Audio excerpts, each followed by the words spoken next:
Bueno, sí, uno, dos, tres, cuatro. Bueno, hacía rato que no me conectaba para hacer otro video, quedé pendiente con algunos eh, temas del avivamiento de Asbury, aplicarlos a la realidad bíblica, el tema candente que anda ahorita en redes sociales de católicos y protestantes, ¿no? Que ya tiene buen rato este asunto de los católicos y los protestantes, que estamos haciendo un tipo de apologetas de todo tipo, de cada quien, de cada grupo. Y pues siguen viendo, desgraciadamente, de parte más que nada de los protestantes, un ataque muy personal, eh, muy prejuicioso a a los acontecimientos pues que afectan a la Iglesia Católica, ¿no? Tratando de darle por el lado negativo a las cosas en las cuales la Iglesia está fallando, las cosas en las cuales sabemos todo católico que estamos pues desgraciadamente mal. Y Y pues este tema lleva muchas cosas referentes al avivamiento, ¿no?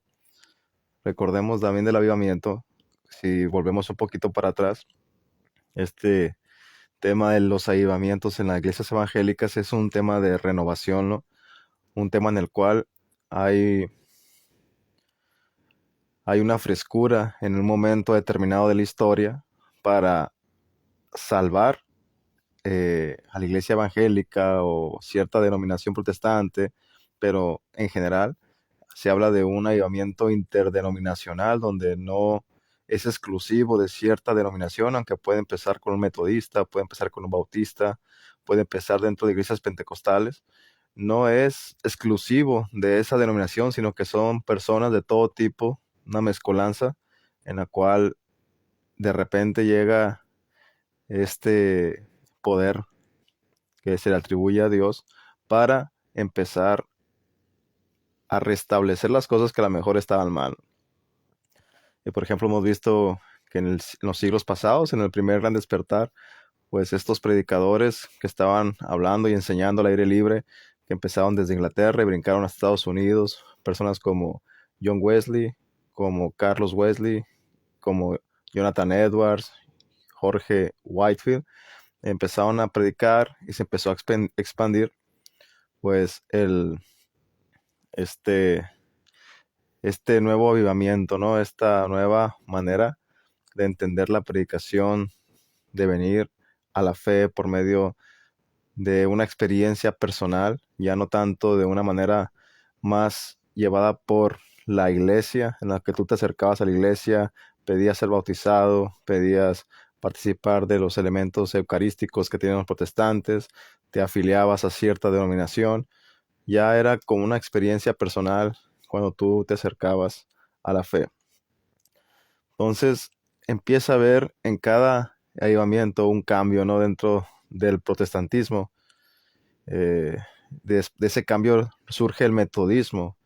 La iglesia metodista surge con John Wesley y se hace una diferencia muy grande entre las posturas reformadas que había en Estados Unidos, donde existían los puritanos, los congregacionalistas, los presbiterianos, los bautistas particulares, que eran bautistas calvinistas. Entonces, todos estos calvinistas de doctrina calvinista, pues estaban muy centrados en una doctrina muy diferente a la que traía John Wesley, ¿no? John Wesley empieza a predicar que la salvación, pues se puede perder, que nosotros tenemos la libre voluntad de aceptar o no la gracia de Dios, que el sacrificio de Cristo es expiatorio para todas las gentes. En cambio, los calvinistas pues creían cosas muy distintas.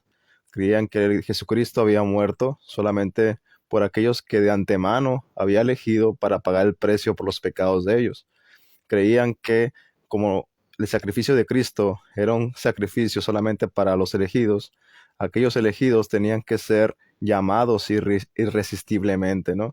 Entonces Dios en su omnipotencia, en su soberanía, elegía de antemano a las personas que él ya sabía que iba a salvar.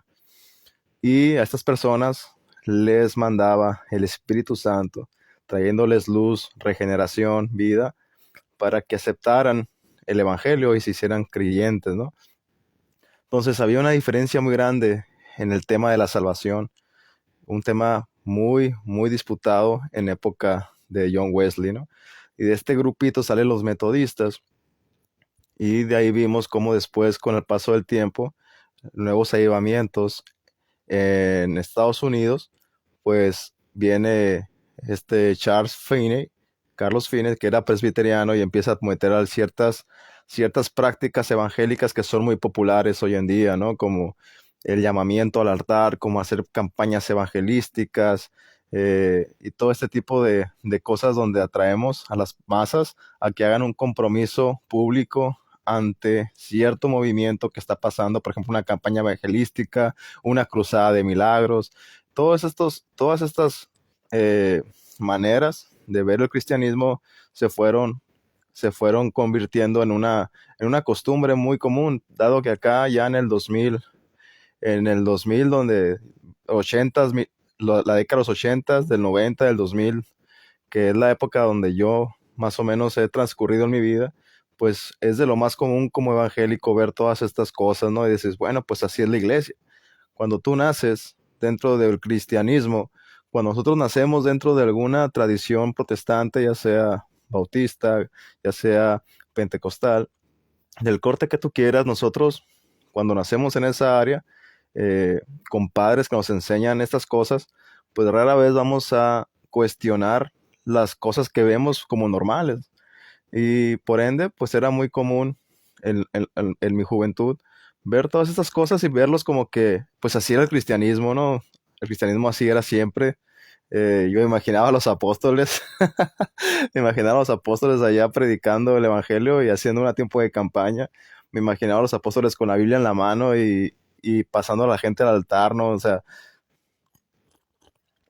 entonces vemos que en cada avivamiento hay una nueva manera de entender el evangelio, o incluso la religión evangélica, como es un movimiento interdenominacional, se infecta de todas estas cosas. Algo que me faltó hablar en aquella vez fue sobre el avivamiento pentecostal, ¿no? Cómo surgen los pentecostales. Y es muy interesante porque el pentecostalismo también surge del mismo movimiento wesleyano que son los metodistas. La iglesia metodista ya estaba establecida en Estados Unidos, pues había, el metodismo hasta cierto punto es una denominación tanto ordenada, o sea que tiene su jerarquía, tiene las personas que dirigen, tiene liturgia, no son personas tan cerradas como el pentecostal, o sea, ni como el calvinista, o sea, tienen tienen muchas cosas que podemos, como católicos, decir, bueno, pues qué padre lo que son los metodistas en muchos aspectos, ¿no? Pero entonces el metodismo, inyectado por John Wesley, traía mucho la onda de que el cristiano tiene la capacidad de ser santo, ¿no? Y sí es cierto, o sea, nosotros como cristianos tenemos ese fin de llegar a una santidad tanto terrenal para alcanzar la gloria.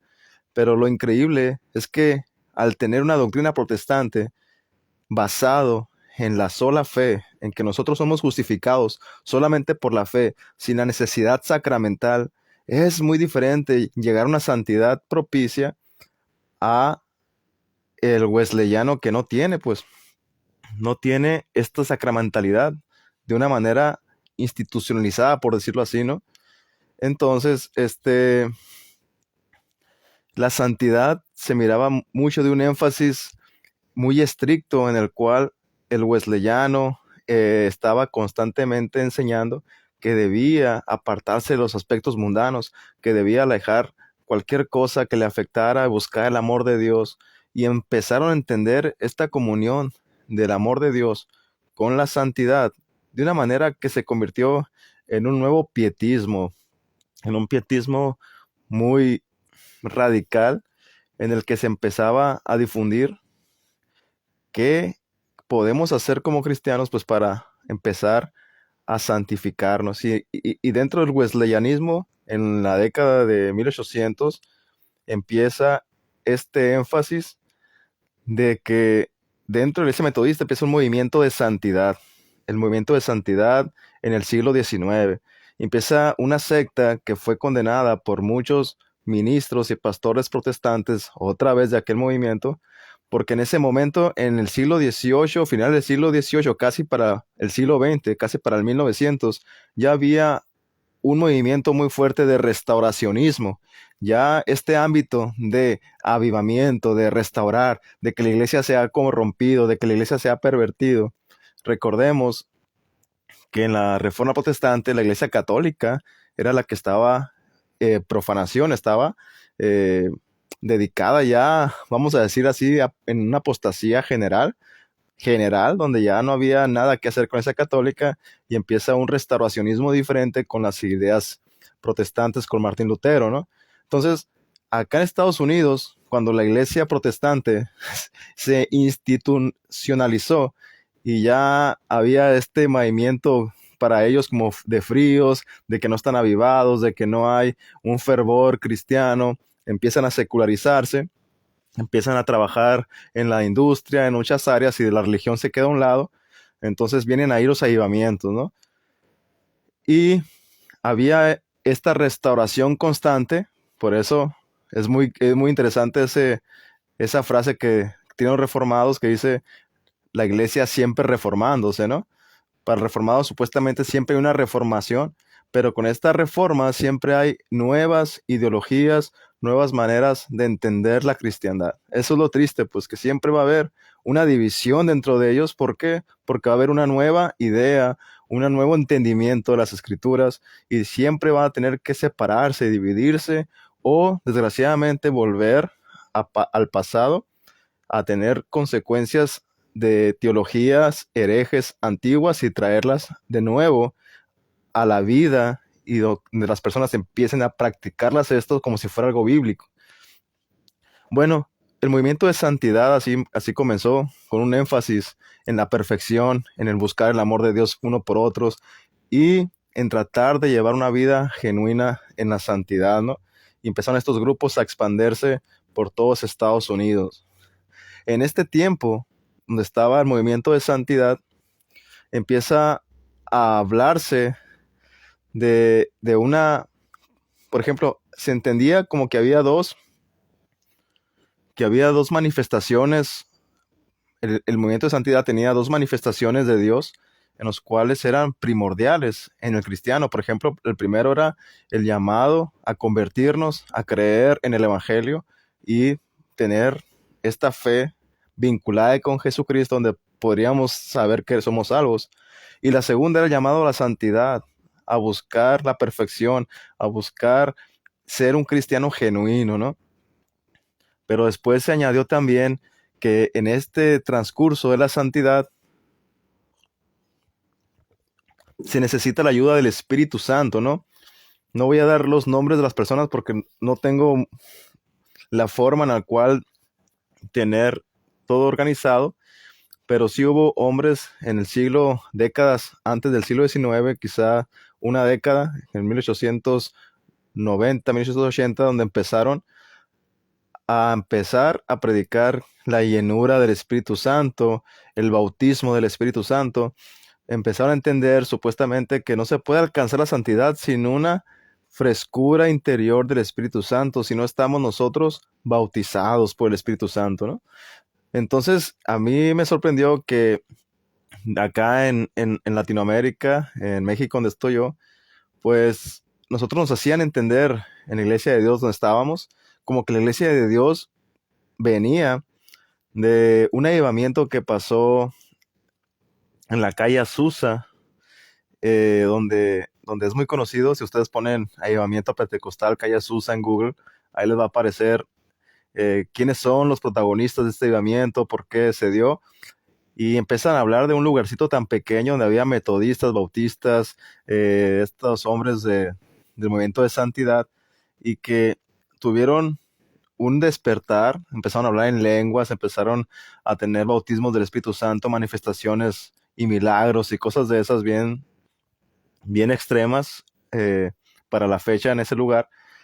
Y desde ahí se empezó a expandir este movimiento pentecostal hasta Latinoamérica, ¿no? Y Latinoamérica ha sido los países que mejor han recibido pues estas enseñanzas carismáticas de los pentecostales. Eh, entonces, en la década antes de 1900, porque creo que este asunto de la calle Azusa, el movimiento de la calle Azusa fue después de 1900, quizá 1905 o antes del 1910 sucede este avivamiento, ¿no?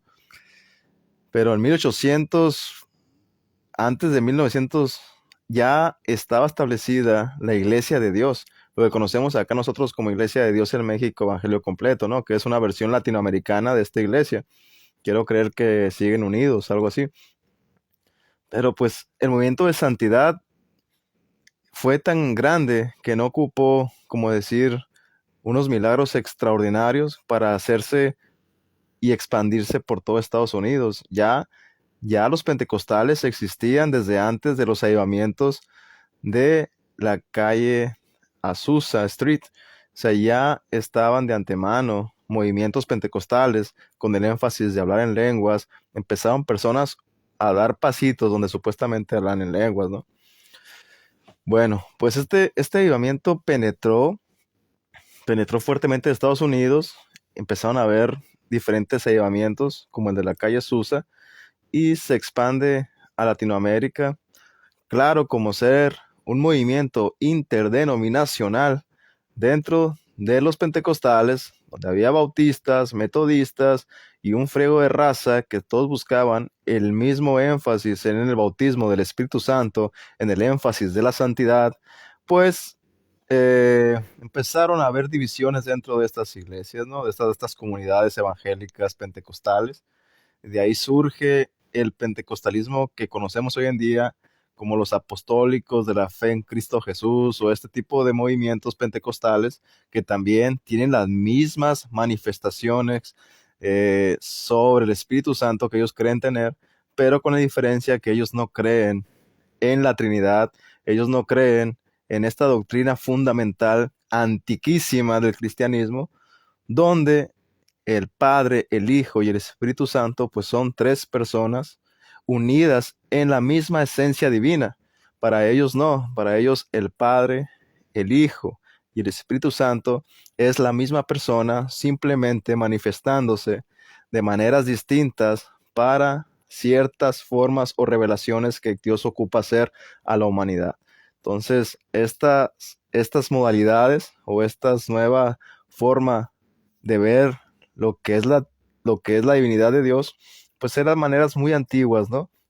Ya condenadas desde siglos primeros de la iglesia y que resurgieron en el pentecostalismo evangélico de Estados Unidos.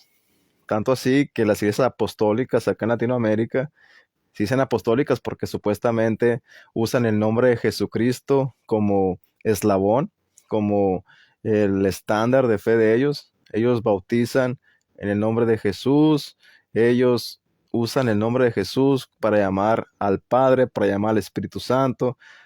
Para ellos Jesús es el nombre actualizado de Dios, que en el antiguo pacto era Yahvé.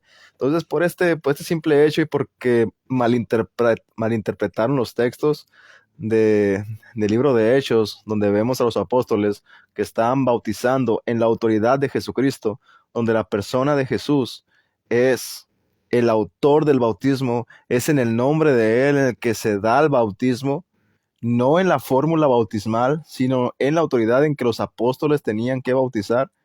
Por ende, estas personas creen que al momento de bautizar debemos invocar a Jesús. Yo te bautizo en el nombre de Jesucristo para el perdón de tus pecados, ¿no? O, entonces estas personas empiezan con estas divisiones y se separan de las iglesias pentecostales, trinitarias, ¿no? Y pues el pentecostalismo básicamente explotó desde 1900, ha sido la iglesia o el movimiento evangélico con más predominancia en Latinoamérica y quizá puedo atreverme a decir dentro del mundo. O sea, esto quiere decir que esta frescura de avivamiento influyó en todas las esferas protestantes influyó y hasta el día de hoy influye. Si tú vas y te congregas en una iglesia bautista, si vas y te congregas en una iglesia presbiteriana, si vas y te congregas en una iglesia anglicana acá en Latinoamérica, de cualquier denominación, menonita inclusive, tú vas a ver la influencia pentecostal en las reuniones que hacen. Tú vas a ver este movimiento en la música, en la alabanza, en la predicación. Vas a ver la libertad con la cual se alaba a Dios, brincando, cantando, saltando, cayéndote al piso. O sea, todo este rollo influyó de manera tajante en la cultura protestante. O sea, no es algo que nomás pasa en cierto grupo, ¿no? Entonces el pentecostalismo, aunque al principio fue tachado como una herejía, fue tachado y condenado por los protestantes de aquel tiempo, ahora es bien aceptado. O sea, es lo mismo que ha pasado siempre. Es lo mismo que pasa en cada reforma o en cada avivamiento que tienen los evangélicos. Como es tan fuerte este rollo y como trae masas, trae gente, no se puede juzgar que no sea de Dios. Y aunque las personas lo juzguen que no sean de Dios, eventualmente ellos van a hacerse y se van a moldear a estas nuevas prácticas, ¿no? Entonces, con ese énfasis en lo que se denomina el evangelicalismo, llega a nuestros días todo este sistema protestante dentro, dentro de la iglesia protestante, ¿no? Todo este sistema de que haya avivamientos, de que haya una reforma, de que nos regeneremos, de la santidad, se hace, se hace difícilmente muy cansado pues estar viendo siempre las mismas rutinas que ocupa el protestantismo para reavivarse y van dejando a un lado su legado cada vez más. Últimamente en estos años del 2000 para acá, pues muchas personas que empezaron a estudiar, se empezaron a meter con la Biblia, empezaron a conocer a pastores un poquito más serios con la palabra de Dios, empezaron a conocer algo muy diferente que simplemente el pentecostalismo, ¿no? Y les llevó a modificar y a evolucionar en muchas prácticas. La mayoría de amigos que tengo acá en Ciudad Obregón empezaron como pentecostales. Me acuerdo que a mí, cuando yo me hice católico, años atrás, me juzgaron mucho por el hecho de convertirme en católico, ¿no? Entonces recuerdo que, que me decían mucho, mira, eres una persona tan inconstante en tu vida, eres una persona que no llevas bien tu vida porque fuiste pentecostal, luego fuiste bautista, luego fuiste presbiteriano, y luego eres católico. Bueno, les decía yo, ¿cuál es la diferencia? Ustedes también empezaron en el pentecostalismo, ustedes también, y luego se fueron ya sea al metodismo, ya sea a los bautistas, ya sea a los anglicanos, luego brincaron al presbiterianismo, algunos han brincado a ser luteranos. O sea, todos llevaron esta misma evolución porque iban revelando, conociendo, investigando cada vez más cosas y su prejuicio de juzgar muchas cosas pues fue quitado y empezaron a aceptar prácticas como el bautismo de infantes, prácticas en las cuales muchos reformados piensan que Jesucristo se hace presente de manera misteriosa en el momento de partir el pan y compartir el vino en la mesa del Señor. Temas así empezaron a estudiarlos y a decir, bueno, pues por acá es. Y se fueron yendo cada vez más. La onda es que no se han hecho católicos. Por eso no hay tanta bronca. Por el momento que tú brincas del protestantismo al catolicismo, tú ya vas a ser juzgado como alguien que no tiene una perspectiva seria de lo que está haciendo, alguien que simplemente anda desconcertado, que no tiene idea, que no sabe para dónde va. Y así estaba escuchando ayer ah, en un en vivo que tenía Edgar Pacheco con este compa Barragán, se apellida, no sé quién, y estaban empezaron su en vivo con este tema, ¿no? De que la mayoría de personas que conocen que eran pastores y que ahora son católicos, pues son personas que no se congregaban, que no asistían a la iglesia, que no tenían comunión con la iglesia, que estaban alejados de Dios. Empezaron a hablar mal de estas personas para justificar que pues se hicieron católicas por el simple hecho de que su vida protestante estaba siendo llevada de una manera mal, estaban viviendo mal, estaban no eran buenos protestantes. Si hubieran sido buenos protestantes, jamás se hubieran hecho católicos. Así es, caballeros. Entonces, hay unos textos que tienen los pentecostales, que tienen estas personas que creen en los avivamientos, textos que agarran para decir y basarse que supuestamente realmente eh, hay siempre en la Biblia este avivamiento del cual se desprende continuamente en la historia para Dios ayudar a su iglesia. Y hay textos como, creo que en el libro de Daniel, hay un texto muy conocido que dice que si nos humillamos hoy ante nuestro Dios, si ayunamos, si cambiamos, si nos arrepentimos, invocamos el nombre de Dios, Él nos escuchará, Él vendrá y sanará nuestra tierra, ¿no? Es un texto, creo que está en el libro de Daniel, en el capítulo 9 si no me equivoco, donde, donde habla Daniel orando, pidiendo perdón por el pueblo judío que había sido expatriado al área de Babilonia y que estaba sufriendo mucho el pueblo de Israel, los judíos, para poder regresar a Jerusalén, a la oración pública, al establecimiento del templo. Y Dios había prometido que en 70 años, pues, se iba a restaurar, ¿no? Este, el templo en Jerusalén.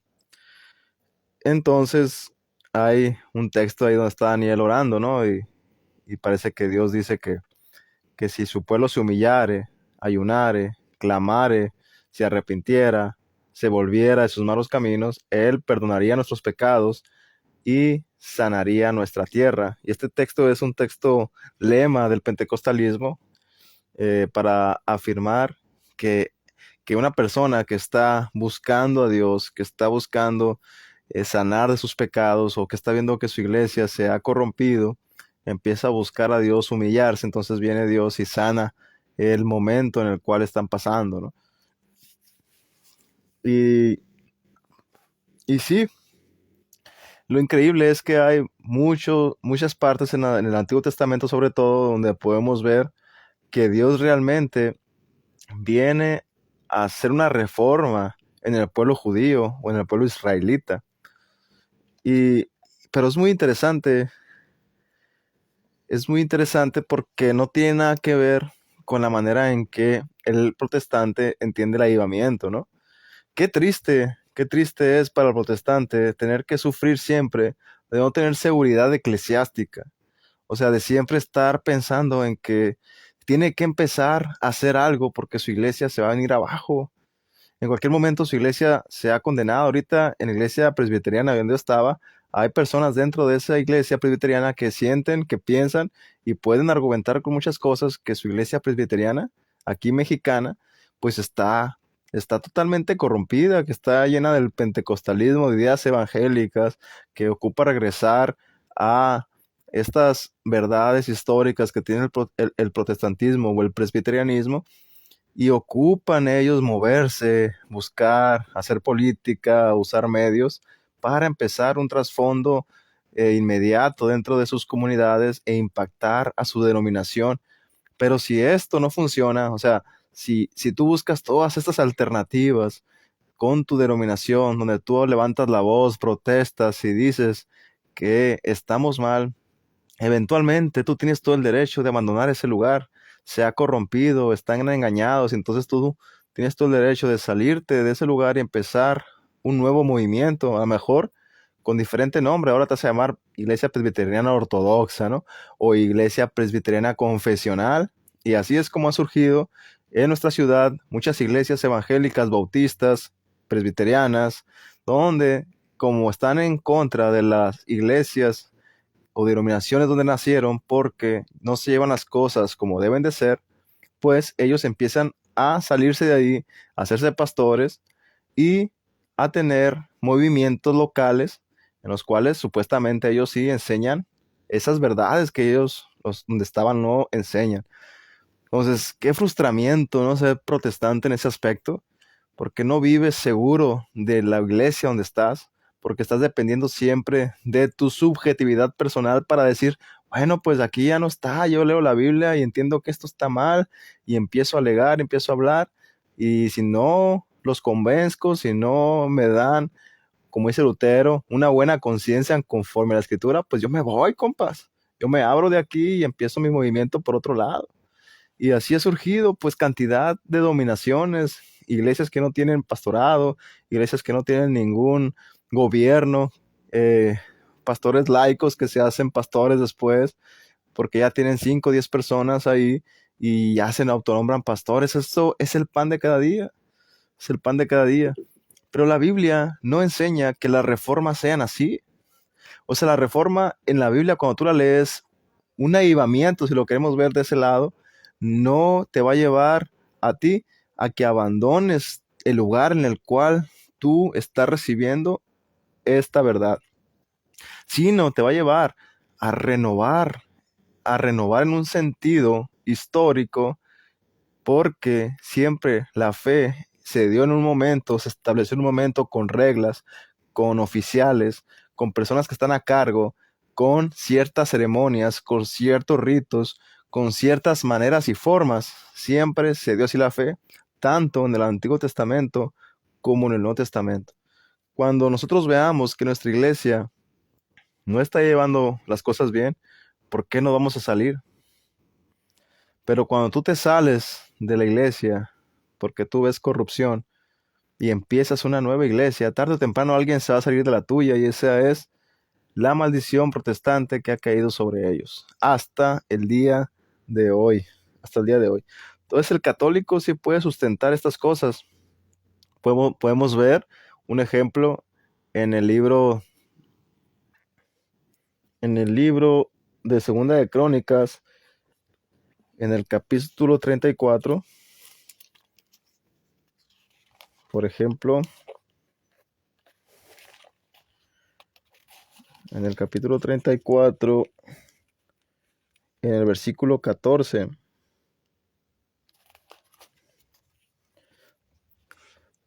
en ese tiempo estaba reinando el rey Josías, dice, cuando estaban sacando el dinero traído del templo de Yahvé, fíjense lo que dice, el sacerdote Gilquías, a un sacerdote, había una autoridad, había alguien que tenía un rango, que estaba gobernando la iglesia en ese momento. El sacerdote Gilquías encontró el rollo de la doctrina de Yahvé dada por Moisés.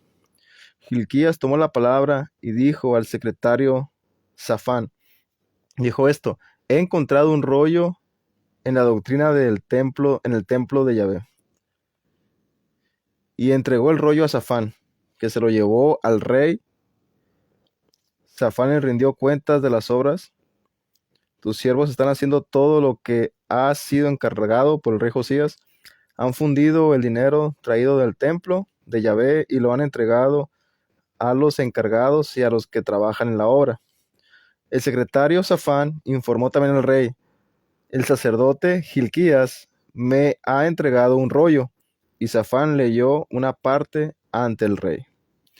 Entonces ahí vemos algo que está pasando en el pueblo de Israel en aquel momento. Era que el pueblo de Israel había caído con tantos reyes y reyes que había tenido en una apostasía cada vez más grande. En el pueblo de Israel, en el pueblo judío inclusive, había personas que se ponían afuera de sus casas o en algún lugar alto a quemar incienso, ya sea a Dios, inclusive al Dios de los judíos, o ya sea a los Baales o a cualquier dios pagano que haya influenciado dentro de sus tierras. Había idolatría en la casa de Israel, había personas que estaban llevando una vida pagana, se puede decir así, se estaban casando con personas que no eran judías, había pecado de todo tipo dentro de los sacerdotes, dentro de la casa de Dios. No había un respeto por Dios, por sus tradiciones que él había dejado, los sábados, los días de expiación. Había un desastre. Y Dios había prometido por medio de muchos profetas empezar a advertirles de que vendrían alguien a destruirlos y que serían llevados cautivos por su pecado, ¿no? En tiempos del rey Josías encuentran, fíjense, un sacerdote encuentra un rollo de la palabra de Dios cuando el rey Josías estaba queriendo, deseando empezar a trabajar en el templo de Dios porque se había olvidado muchas cosas. Y Josías había nacido con una mentalidad diferente, con una mentalidad de arrepentimiento, de cambio en su reinado, y quería ver las cosas mejor para Dios. Había nacido en este rey un gobernante, alguien que era judío, alguien que quería las cosas dentro de su nación para bien. Él pudo haber dicho a Josías, bueno, estos vatos judíos están bien fregados.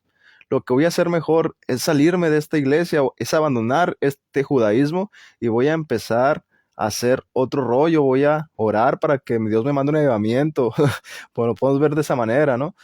Entonces, no había una carga en él de cambiar las cosas. Y él como autoridad, él como rey podía hacer mucho.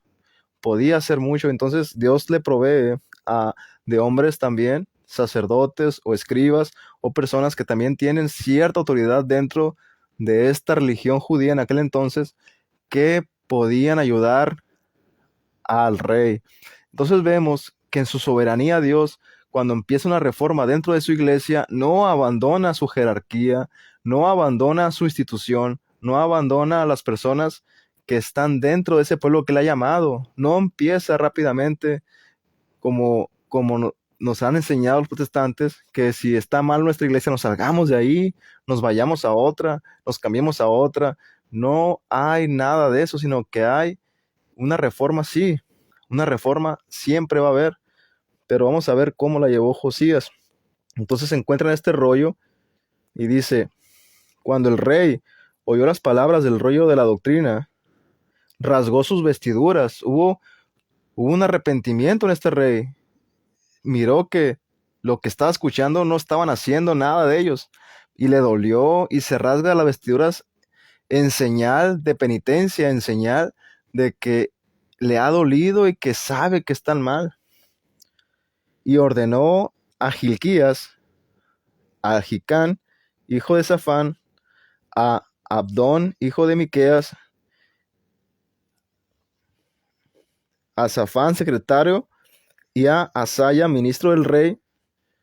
Les dijo, id y consultar a Yahvé. Fíjense los que les dice, id y consultar a Yahvé por mí y por el resto de Israel y de Judá, a propósito de las palabras de este rollo que se ha encontrado, pues ha debido de encontrarse, pues ha debido de encenderse la ira de Yahvé contra nosotros, pues nuestros antepasados nos han guardado las palabras de Yahvé, a cuanto conforme todo está escrito en el rollo. Fíjense que el rey empieza con su situación, al ver la crisis que hay, pues empieza a preocuparse y manda a ciertas personas encargadas dentro del ministerio sacerdotal a que empiecen a hablar sobre lo que está pasando en ese momento con lo que han encontrado. Luego dice, Gilquías y los enviados del rey fueron donde la profetisa Huldá. Entonces vemos que había una necesidad de buscar a Yahvé, de buscar a Dios, de buscar a Dios en ese momento, porque no sabían lo que estaba pasando. Habían encontrado algunas cosas que se dieron cuenta de que estaban fallando y necesitaban la dirección de Dios. Sí, debemos orar, debemos buscar a Dios en ayuno, en arrepentimiento, para tener un despertar dentro de la iglesia, como en tiempos del rey Josías, ¿no? Y buscan a esta profetisa, eh, que se llamaba Huldá, mujer de Salún, hijo de Tocat, hijo de Hasra, encargado del vestuario. Vivía ella en Jerusalén, en el barrio nuevo. Ellos le informaron conforme a lo indicado. Ella le respondió, esto le dijo ella a estos hombres que vinieron a buscarla. Esto dice Yahvé, Dios de Israel: decid al hombre que os ha enviado a mí. Esto dice Yahvé: voy a traer el desastre sobre este lugar y sobre sus habitantes, todas las maldiciones escritas en el rollo que se ha leído delante del rey de Judá, porque ellos me han abandonado y han quemado incienso a otros dioses, irritándome con todas estas obras de sus manos. Arde mi cólera contra este lugar y ya no se apagará. Entonces Dios estaba diciendo que realmente Él traería el juicio contra Israel, independientemente de las circunstancias. Ya está establecido porque los judíos habían abandonado la fe en Dios. Decida al rey de Judá que os envío a consultar a Yahvé. Esto dice Yahvé, Dios de Israel, acerca de las palabras que has oído. Ya que tu corazón se ha conmovido y te has humillado delante de Dios al oír sus palabras contra este lugar y sus habitantes, y ya que te has humillado ante mí, has rasgado tus vestiduras y has llorado ante mí, he decidido a mi vez escucharte. Te reuniré con tus antepasados y serás enterrado en paz en tu sepulcro. Tus ojos no verán todo el desastre que yo acarrearé sobre este lugar y sobre sus moradores. Entonces ahí vemos que Dios tuvo misericordia de Josías al ver que él realmente estaba arrepentido, al ver que él realmente quería hacer algo, buscar a Dios para ver si había posibilidad de enmendar el pecado que estaba en el pueblo judío, ¿no? Y en Israel. El rey envió la orden de que todos los ancianos de Judá y de Jerusalén se reunieran en la asamblea. Entonces el rey envía y da la orden de que todos los ancianos se reúnan. ¿Quiénes son? ¿Qué ancianos? No, pues los que quieren una reforma. No, pues los ancianos que son los que están buscando a Dios allá solos en un cuartito. No, los ancianos de los judíos, todos, aquellos que están bien, aquellos que están mal, aquellos que sean simplemente ancianos deben estar ahí. El rey se dirigió al templo de Yahvé con todos los hombres de Judá y los habitantes de Jerusalén, los sacerdotes, los levitas y todo el pueblo, desde los más jóvenes a los más ancianos, y leyó en su presencia el texto completo del rollo de la alianza que había sido hallado en el templo de Yahvé. El rey se situó en pie junto a la columna y celebró el rito de la alianza ante Yahvé. Ellos deberían seguir a Yahvé y guardar sus mandamientos, sus testimonios y sus preceptos, con todo su corazón y con toda su alma, y cumplir los términos de esta alianza tal como están escritos en este rollo. Hizo que la aceptaran cuantos se hallaban en Jerusalén y Benjamín, y los habitantes de Jerusalén actuaron conforme a la alianza de Dios, el Dios de sus antepasados. Josías hizo desaparecer todas las abominaciones de todas las regiones de los israelitas y obligó a todos los que se hallaban en Israel a servir a Yahvé, su Dios, y mientras vivió no se apartaron de Yahvé, Dios de sus antepasados. Ahí vemos esa reforma, ese avivamiento, vamos a decirle así.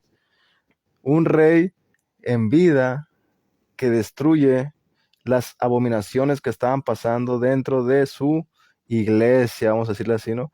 No había este abandono eclesiástico, no había esta manera de entender que los oficiales de este movimiento religioso pues estaban ya muertos, ya no tenían esperanza, hay que empezar otro judaísmo, hay que llevarnos el templo para otra parte, hay que sacar el arca de alianza ahí, hay que empezar a hacer nosotros nuestro rollo, porque pues ya saben que estos judíos que eran idólatras, eran abominaciones, lo que hacían los judíos era cosas horribles, escandalosas, eran cosas muy, muy tremendas lo que estaban viendo los judíos en tiempos del rey Josías, pero ellos no deciden abandonar la barca, ellos no deciden ponerse a orar, no decide Josías agarrarse al grupito de personas que estaban buscando la ley de Dios y ponerse a orar y ayunar y que llegara una frescura nueva y empezar otro movimiento y abandonar su iglesia. O sea, sí existe avivamiento en un sentido bíblico, vamos a decirlo así, un despertar, unas circunstancias históricas que pasan en las personas que los lleva a profundizar en la voluntad de Dios, pero con el fin de cambiar de cambiar, en este caso, el judaísmo, renovarlo, volverlo a lo que antes era. Entonces, esto mismo pasa en época de Nehemías, en época de Esdras, cuando los judíos son repatriados a Jerusalén y empiezan los conflictos, cuando empiezan a construir el templo, el segundo templo, en tiempos de Nehemías y de Esdras. Lo mismo sucede. Empieza las personas oficiales, personas que están a cargo de este culto, de esta tradición, que sean los judíos, empiezan ellos a influenciar a las masas, a volverse a Dios, a regresar al Dios de sus antepasados, ¿no? De empezar a querer hacer las cosas bien. Sí hay, sí hay una renovación, una reforma. Por ejemplo, nosotros en la Iglesia Católica que vemos todo este desastre que hay, todo este daño tan grande que estamos causando de habladurías de las personas, este problema de abuso a menores, este problema de que hacemos un desastre con los sacramentos, con las fiestas, con la penitencia, todas estas cosas populares de la gente y lo que está pasando dentro de nuestra iglesia, dentro de la cúpula a veces de la iglesia inclusive, donde sí hay, desgraciadamente, personas que están abusando de menores, donde hay encubrimiento inclusive, donde muchos papas a lo mejor han cometido el error de mover sacerdotes de un lugar a otro en vez de condenarlos a la primera. Y ya se han empezado reformas de todo este tipo dentro de la iglesia. Ya ha habido gente que está alzando la voz de hace años y creo que no tardará mucho el Señor para que empiece un mover distinto, pero no sin abandonar nuestro barco, no sin abandonar el barco, o sea, al contrario, si tú ya estás viendo que tu iglesia está mal protestante y has encontrado verdades en la historia y en la escritura que te dicen y te apuntan a la iglesia católica, y no te quieres ir porque te están diciendo que mira todo lo que hacen los católicos, que es el caballito de batalla, ¿no? No, que hay abuso de menores. No, pues que son unos idólatras sin entender por qué nos llaman así. Mira cómo viven sus sus peregrinaciones, sus fiestas patronales, cada tiempo que hay ciertas fiestas en la iglesia, mira lo que hacen, empiezan a ver todas estas cosas y faramayas que a veces cometemos nosotros por ignorancia. Entonces, de ahí se agarra la gente para decir, no, pues ¿para qué me voy a ir para allá? ¿Para qué me voy a ir para allá? Y se quedan en esas iglesias esperando igual mismo un avivamiento dentro de ellos y realmente nunca pasa, pero nunca están en paz, nunca están tranquilos, nunca están con la conciencia tranquila de decir, estoy descansando y estoy confiando en Dios, en que Él, a su tiempo, va a renovar esta iglesia, Él la va a cambiar y va a usar a laicos como también a oficiales, presbíteros, ancianos, obispos para cambiarla, porque no es cosa individualista, no es cosa que cada quien decidamos y empecemos a salirnos de nuestras comunidades para crear una nueva. Ese es lo que, el escándalo que deberían de ver. El protestantismo debería ver el escándalo que hay dentro de sus filas, porque constantemente se están saliendo y saliendo, pero eso los apologetas protestantes no les van a decir. Ellos no han aceptado en ningún momento que se están dividiendo en cada avivamiento. No lo han dicho. O sea, pueden decir que estamos apestados, que estamos siendo inmundos, que somos idólatras, que somos una iglesia llena de maldad. Y yo con toda humildad les digo, en muchos aspectos tienen toda la razón. Estamos bien fregados. O sea, no tenemos cara para defendernos en esa área. Si somos muy sinceros, deberíamos de quedarnos callados en vez, porque realmente vemos pocas personas católicas que están empezando a cambiar sus vidas. Tristemente, más en nuestro país, México, pues es una vergüenza como vivimos, ¿no? Pero de ahí a que no se sea honesto y no llamar a las personas realmente y decir, bueno, nosotros que venimos de una herencia protestante, pues sabemos los pecados que arrastran dentro del protestantismo, ¿no? Sabemos, en primer lugar, la división constante que hay. Y como ya hemos visto, siempre que hay un avivamiento, siempre que hay un mover y una frescura, siempre vuelve a caer la misma división, el mismo deseo de cambiar, de renovar. Pero en la Biblia no se habla de eso.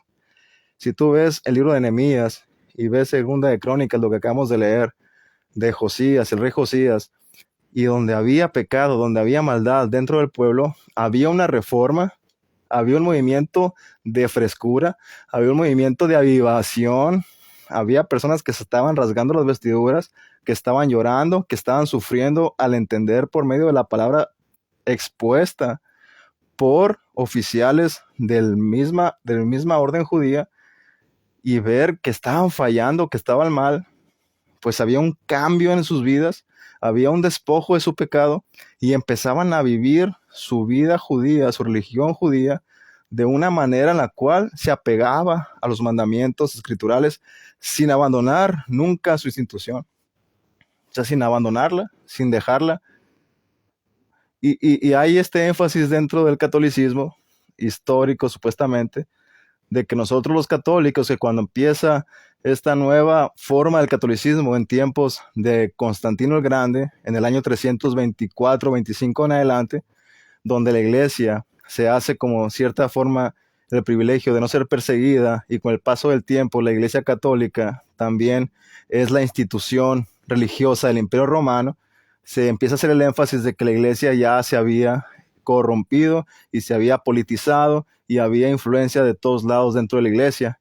Y se ve como que supuestamente dentro de la iglesia hay un movimiento que se está quejando de estas cosas, de la mundanalidad que había en la iglesia, de las maneras y las prácticas que la iglesia estaba abandonando y estaba haciendo nuevas.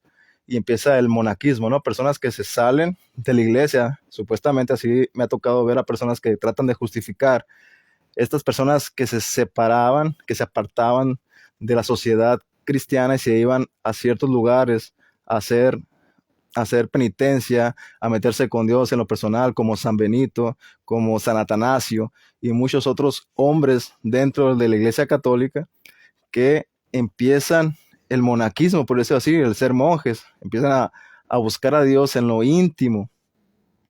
Pero lo curioso es que muchos de estos monjes que eran bien vistos dentro de la Iglesia Católica, tarde o temprano venía la misma iglesia y los llamaba para que fueran obispos, para que sean presbíteros, para que sean sacerdotes dentro de la iglesia. Ellos jamás se separaron de la iglesia, aunque ellos podían juzgar y ver un montón de cosas que desde tiempos antiguos la iglesia ha sufrido, de herejías, de personas que pueden hacer inmoralidades, de personas que pueden estar andando muy mal. Ellos podían entender eso y pues, bueno, me voy a alejar. Vamos a pensar que se alejaban, pero ellos querían profundizar en su misma fe, querían crecer como católicos, como creyentes, querían un cambio en su iglesia, sí, pero ellos mismos iban después y se metían a esa iglesia y la impactaban, no se alejaban, no la transformaban, no la dividían, no se separaban como se separan los protestantes. A mí me pueden hablar de todos los pecados que tiene la iglesia, y, y es lo primero que cuando yo di el primer pasito hacia el catolicismo, todos mis grupos de amigos que tenía, porque ahorita no los tengo, esa onda de que supuestamente, y me da gusto que está aquí Edgar Pacheco viéndome, todo ese rollo, Pacheco, que has dicho de que pues la iglesia católica, ¿no? Que no tiene un pastorado sincero que se acerque a las personas, a tratarlas, a hablarles, a llevarles el mensaje del magisterio. Tienes razón. Yo te acepto totalmente eso. Yo veo que los sacerdotes están bien ocupados en su jale, están chambeando tanto dentro de sus comunidades, de sus parroquias, que tienen que hacer un montón de sacramentos todos los días, que tienen que ir y llevar a los necesitados, a los enfermos, la extrema unción y todos los sacramentos. Sí es cierto, está descuidada la parroquia, las personas que vamos cada domingo a misa, no hay una atención sincera, un acercamiento del sacerdote hacia nosotros, una confianza en la cual tú te acerques al sacerdote en el mayor de los casos, en el mayor de los casos.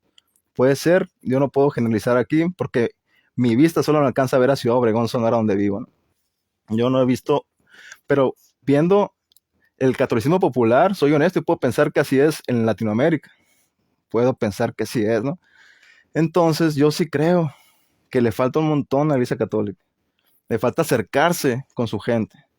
Pero mira, cuando yo empecé a anunciar progresivamente desde meses dando pasitos de que, hey, algo está mal aquí con el protestantismo, algo está mal por acá.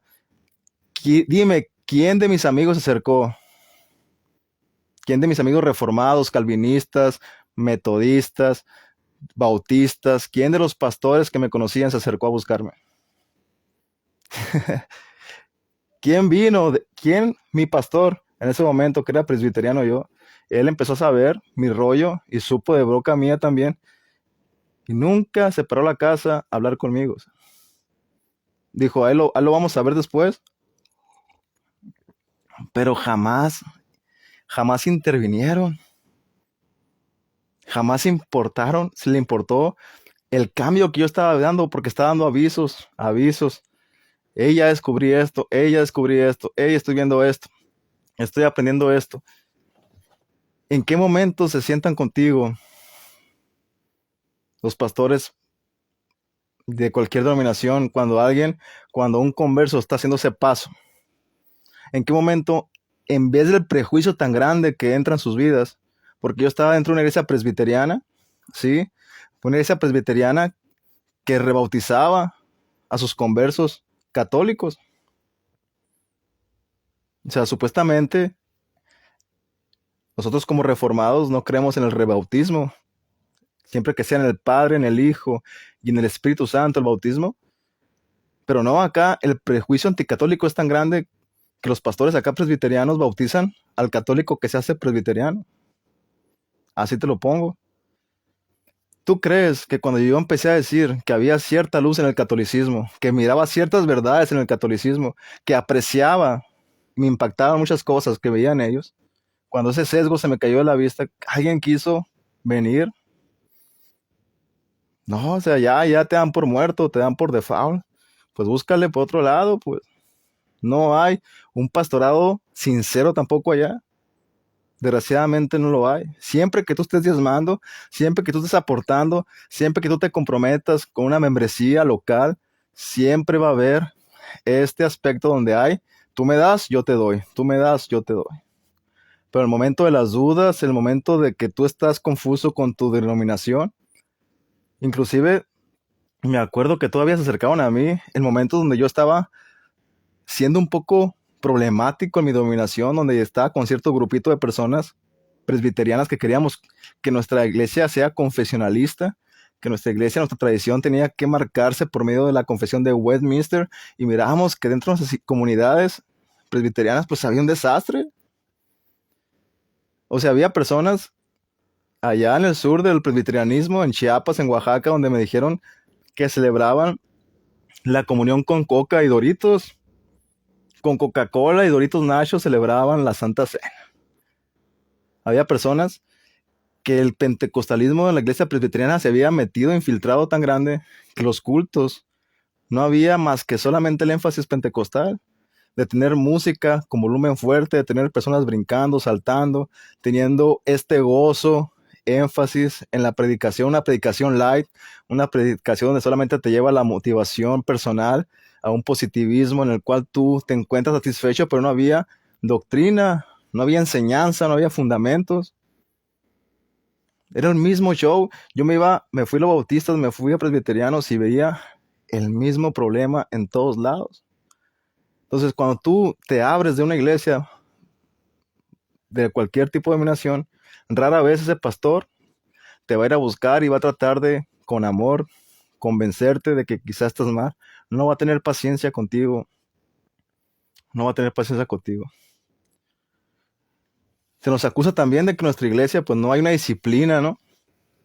No hay como que decir, bueno, pues este vato, sabemos que el compa anda con una y con otra, y está casado por la iglesia, y aquí viene el domingo y alimenta de la Eucaristía, ¿no? Y nadie le dice nada. Bueno, pues puede ser que sí. ¿Por qué? Porque el mismo sacerdote, como está tan alejado de la comunión con los miembros, no sabe ni qué onda con la gente. Y a lo mejor llega esta persona y se confiesa de labios para afuera, pero no del corazón, y el sacerdote ya piensa pues que se arrepintió, y cuando pasa a comulgar pues le da a nuestro Señor Jesucristo en el pan. Bueno, sí es cierto, o sea, podemos ver un montón de cosas de esa índole dentro de la iglesia. O sea, podemos estar viendo siempre los defectos que hay y que son enormes, son grandísimos, pero de eso, cuando ya empezamos por el prejuicio que vemos a querer cambiar las doctrinas de la iglesia, Por ejemplo, si nosotros pensamos que hay abusos de infantes, y los hay dentro de nuestra iglesia, abuso infantil, pedrastas o pedófilos dentro de nuestra iglesia, que es una vergüenza, es un asco, es una atrocidad horrible lo que está pasando. Que Dios nos libre nosotros de llegar a caer en ese estado, porque desgraciadamente todo hombre puede llegar a cometer ese acto alejado de Dios, buscando sus propios placeres, andando en sus propios caminos con una hipocresía dentro de la iglesia, de la que sea. Es una tristeza y es una pena que Dios nos ayude a jamás tener que pasar por algo tan vergonzoso y tan dañino para la familia, para los inocentes, que no tengo palabras como para saber qué pasa después de eso, ¿no? Qué daño tan grande de conciencia, de traumatismo traemos a esas personas que confían en nosotros, que lo vemos como personas allegadas a Dios, y que mediante esta autoridad que tenemos en la iglesia abusamos de esa confianza, le damos la espalda a Dios y le damos la espalda a la grey, y somos los peores. Ay de nosotros, ay de esos sacerdotes, ay de esos obispos, hay de esos curas que están haciendo esto y cometiendo eso. Pobre de ellos. No quiero saber el juicio de Dios que viene contra ellos. Es horrible. Pero qué vergüenza también si nosotros, si nuestros líderes eclesiásticos, si el Papa o si personas poderosas se dan cuenta de estos graves errores, y en vez de juzgarlos y de llevarlos a juicio, en vez de tener un método en el cual se proteja más a las víctimas que el mismo sacerdote, pues es una vergüenza. Es la neta. Está del nabo esa onda. O sea, no, no puede haber palabras. Al menos yo no he vivido. Espero no vivirlo jamás, algo que me pase así personal. Pero sí es cierto, o sea, te pones en ese lado y te casquearías. Qué excepción tan grande te llevarías, ¿no? Si en vez de cuidarte a ti, a la ovejita, se cuida al malvado, al lobo que está ahí disfrazado. O sea, sí vemos, y no nos debemos de escandalizar al grado de decir, bueno, pues esta iglesia está corrompida. Porque eso vemos en el mismo Israel. En tiempos del profeta Elí, de Samuel, vemos cómo el sacerdocio estaba corrompido, cómo había los hijos de Elí fornicando dentro del mismo templo de Dios.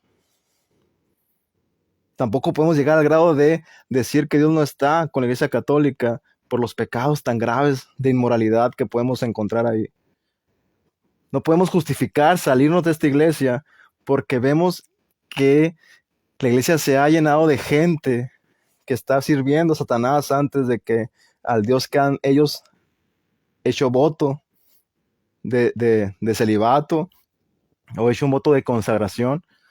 O sea, si nosotros históricamente reconocemos que la iglesia católica pues es la iglesia que ha estado por los siglos hasta el día de hoy, ¿cómo justificas el protestantismo? O sea,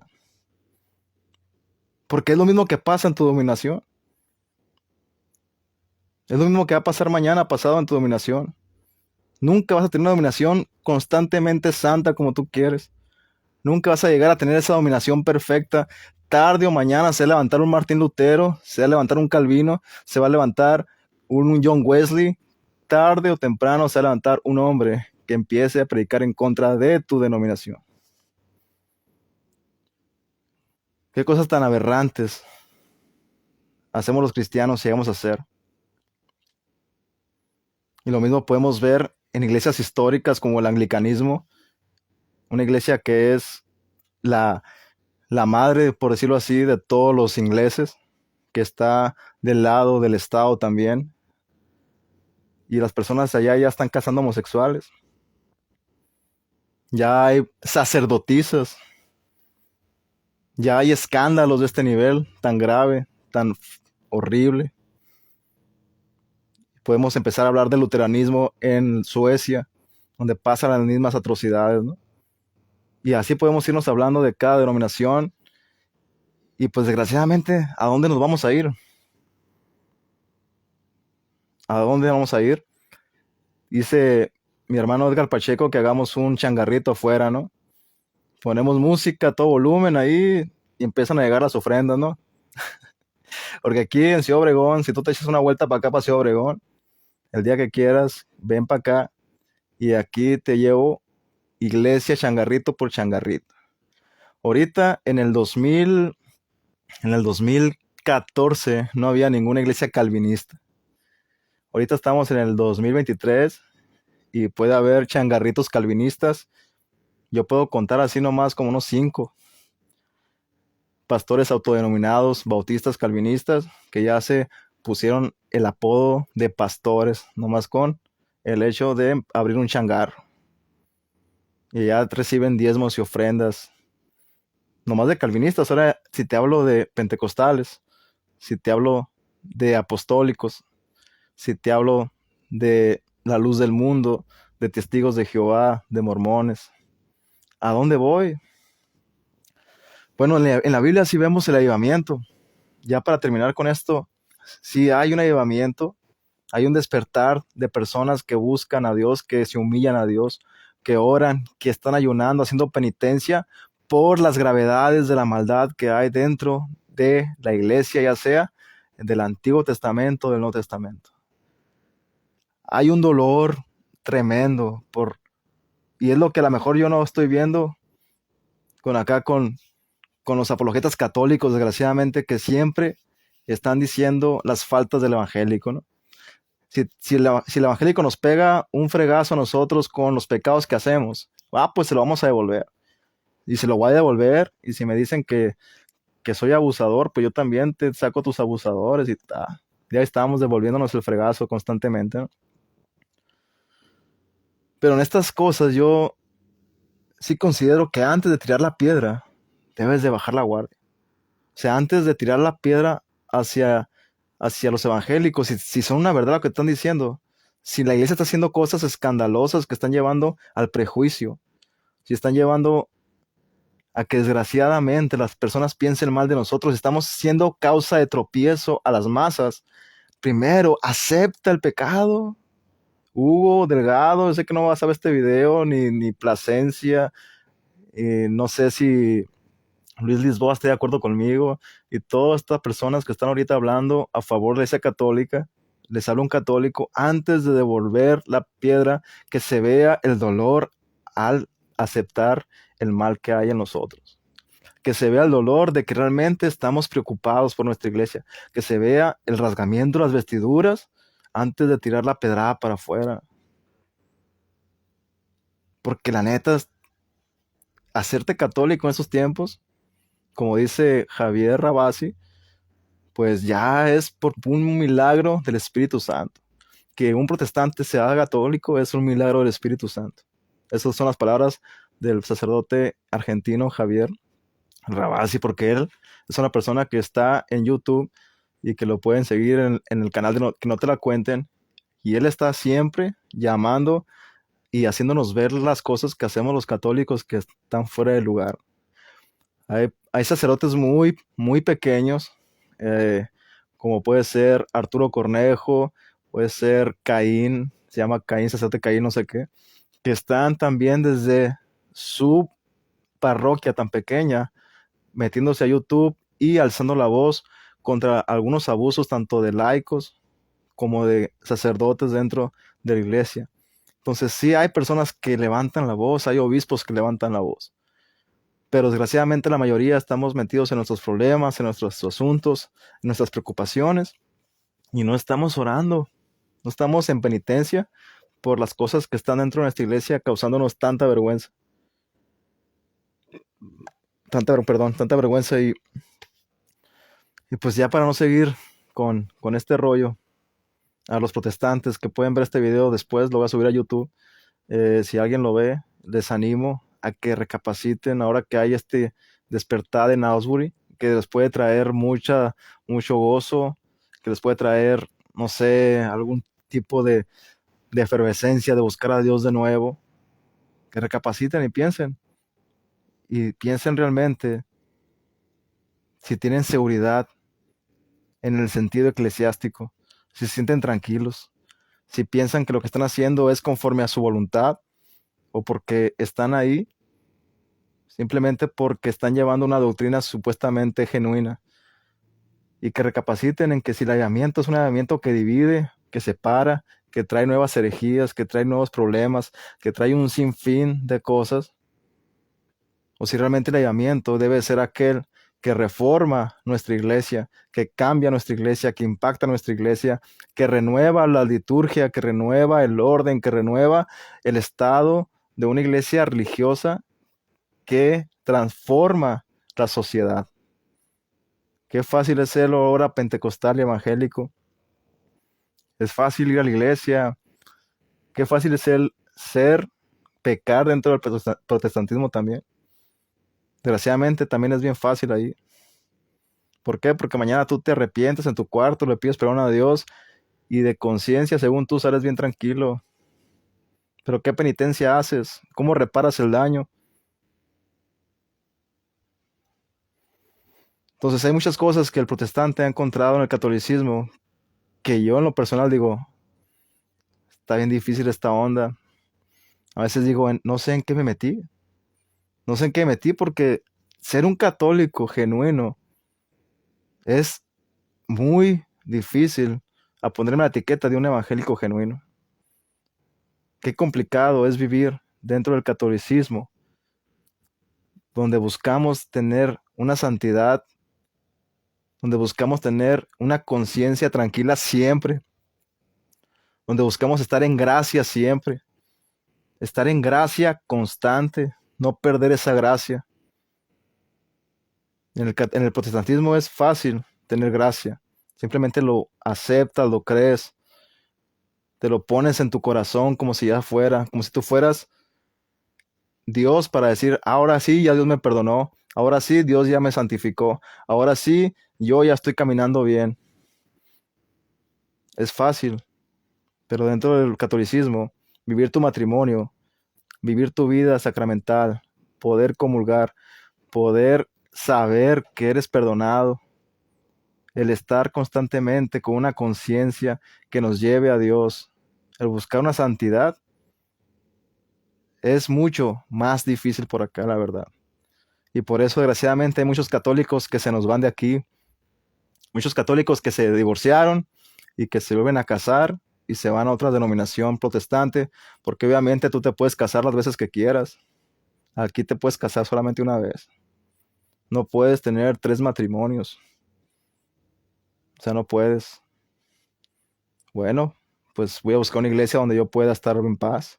Entonces buscamos las libertades, buscamos estar mejor por otros lados y preferimos irnos de nuestra iglesia porque pues no alcanzamos y no queremos trabajar, no queremos esforzarnos, no queremos santificarnos, no queremos renunciar a los pecados que nos llevan a no tener una vida sacramental realmente porque la iglesia católica es una iglesia sacramental y es lo que más estamos perdiendo, nuestro bautismo, la comunión, el tener el sacramento de la reconciliación.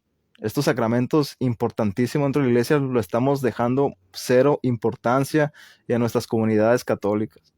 Y por eso la gente también, en vez de tener la iglesia católica un encuentro, que bien dice Edgar Pacheco, un encuentro con sus feligreses, pues no la hay y la gente termina yéndose de la iglesia también. Hay una culpa muy grande dentro de la iglesia por el cual hay este abandono. Pero bueno, muchas gracias a los que se quedaron hasta ahorita. Esta es la reflexión que traigo. Yo no soy una apologeta como tal. Yo simplemente soy una persona que quiere levantar la voz a favor de la Iglesia Católica, pero al mismo tiempo también con una mentalidad de reflexión, con una mentalidad abierta a la reflexión tanto de nosotros como de allá. Porque la reflexión, el estar reflexionando, el estar preguntando y cuestionando muchas cosas, es lo que al día de hoy me ha llevado a las decisiones que he tomado. Desde el momento en que me hice pentecostal a ser bautista fue la reflexión. De ser bautista a ser presbiteriano fue la reflexión. Y a dar el paso del catolicismo también fue la reflexión. La reflexión, el darnos el tiempo. Por eso creo que la pandemia fue una ayuda para muchos protestantes de hacerse católicos, porque fue un lapso de tiempo en el cual el activismo protestante, que es muy fuerte, el tener que predicar, enseñar, ir el domingo a la iglesia, luego salir y convivir, y ir el miércoles a la iglesia, este activismo que hay dentro del protestantismo, de trabajo, de hacer cosas, de tener células, de ir, de hacer esto, de hacer esto otro, no te deja tiempo para la reflexión. No te deja tiempo para cuestionar si la sola escritura es verdad. si la sola fide es verdad, si la sola gracia es verdad, todos estos principios protestantes nunca los había tomado en cuenta. Fue en el momento donde la pandemia detuvo las iglesias, se cerraron las iglesias y en ese lugar, ya con todas las cosas que yo traía encima, me pongo a pensar y digo, oye, nunca me he dado el tiempo de cuestionar mis principios evangélicos. Qué fácil se juzgaban los principios pentecostales, qué fácil se juzgaban los principios bautistas, cualquier tipo de principios doctrinales de otras denominaciones las juzgaba muy rápido con la escritura, pero nunca reflexioné en cuestionar los principios que fundamentan el protestantismo. Jamás lo había hecho y jamás me había tomado el tiempo ni había visto ningún pastor teniendo una reflexión sobre esos temas, ¿no? Entonces, el momento en que yo empiezo a reflexionar en ese asunto, pues bomba, que ya empiezo a investigar otras cosas y me va llevando a desencantarme, ¿no? De la reforma. Yo era una persona súper creyente en la reforma protestante, súper creyente en la reforma protestante. Alguien que era políticamente, alguien que quería influenciar a mi sociedad por medio del calvinismo, por medio de el activismo que tenga que ver con el confesionalismo histórico. Alguien que estaba enojado con los pastores tranzas de acá de mi localidad, alguien que estaba en contra del pentecostalismo que había, yo según yo, había hecho mucho daño y hice mucho daño a la iglesia evangélica. Alguien que estaba muy metido con pastores de alto nivel, gringos y latinoamericanos, que quería una reforma dentro de su misma iglesia, ¿no? Ese era Josué Esquer. El momento en que me cierran la puerta de la iglesia, el momento en que me dicen, ¿sabes qué? No hay nada que hacer, compa, más que estar en tu casa esperando. Pues ese momento Dios lo usó para llevarme a la reflexión. Y si ustedes reflexionan, si ustedes hacen hincapié en su sentido común, en una comunión con Dios en la cual sean honestos y sinceros y le piden a Dios luz, pues Dios nos la va a llevar. Creo que Dios nos la va a dar. Al menos me gustaría que no se dividieran dentro de ustedes mismos. Aquellos que son metodistas, aquellos que son bautistas, aquellos que ya están como calvinistas, aquellos que están como pentecostales, pues al menos quédense en su iglesia, refórmenla, cámbienla de un sentido en el cual sea tan grande y tan fuerte la piedra que han puesto debajo de ella que no la pueda tumbar nadie, que no se meta cualquier ideología, cualquier tipo de personas a modificarlas y a cambiar los preceptos que ya tenían antes, que no llegue cualquier avivamiento lleno de masas y de gente y de conversiones y de manifestaciones extrabíblicas, que mañana pasado ya esa iglesia que ustedes conocían ya tiene otras formas de ver la cristiandad. Entonces, esa sería mi reflexión. Dios me los bendiga, Dios me los cuide. Les mando un abrazo hasta allá. Gracias, Edgar Pacheco, por andar por aquí. Te mando un saludo hasta Chihuahua. Te mando un abrazo y créeme que estoy al contacto contigo. Seguimos pendientes. Dios te bendiga.